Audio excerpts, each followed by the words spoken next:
Hi everyone! For the Family Cookbook Kit, you will receive a notebook, a gel pen, a roll of washi tape, an assortment of stickers, and a variety of scrapbooking cardstock. You may also need a glue stick and a pair of scissors. The first step is to decorate the cover of your cookbook. Let's get started.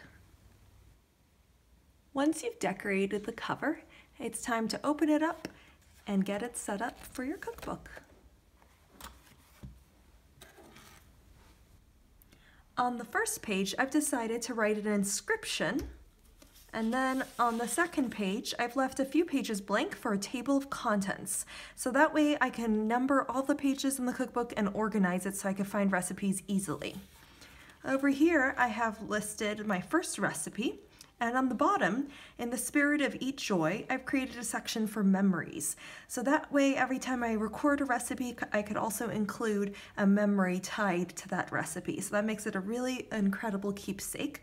And you could feel free to decorate your cookbook however you like, using the provided stickers and scrapbooking paper. You could also add magazine clippings and pictures, and even draw. So we hope you'll enjoy your family cookbook.